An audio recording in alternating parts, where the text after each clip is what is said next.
អត្ថន័យនៃពិធីបុណ្យមាឃបូជាមាឃបូជាជាពិធីបុណ្យមួយដែលពុទ្ធសាសនិកគ្រប់ប្រទេសនិងជាអ្នកប្រតិបត្តិសាសនាព្រះពុទ្ធតែងប្រារព្ធធ្វើឡើងជារៀងរាល់ឆ្នាំមិនដែលខកខានឡើយ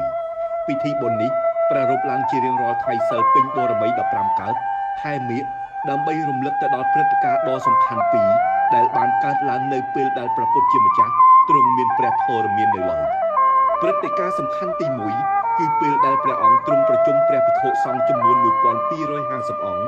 ជាការប្រជុំលើកដំបូងដើម្បីប្រកាសនូវគោលការណ៍មូលដ្ឋាននៃសាសនាដែលហៅថាឱវាទបដិមាគេដឹងថាអត្ថន័យនៃខ្លឹមសារសង្ខេបនៃឱវាទបដិមានោះមាន3គាថាគឺគាថាទី1ទ្រង់សម្ដែងថាកិរិយាមិនធ្វើនៅបាបទាំងពួងកិរិយាបំពេញកុសលកិរិយាធ្វើចិត្តរបស់ខ្លួនឲ្យផូរផង់ទាំងនេះជាពាក្យប្រដៅរបស់ព្រះពុទ្ធទាំងឡាយគាថាទី2ទ្រង់សម្ដែងថា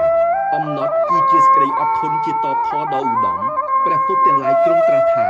ព្រះនិព្វានជាគុណជាតិដ៏ឧត្តមអ្នកបួសដែលបៀតបៀនសត្វដទៃសម្រាប់សត្វដទៃមិនមែនជាបព្វជិតមិនមែនជាសមណៈឡើយគាថាទី3ទ្រង់សម្ដែងថាកិរិយាមិនតេះដៀលអ្នកដទៃមួយកិរិយាមិនបៀតបៀនអ្នកដទៃមួយ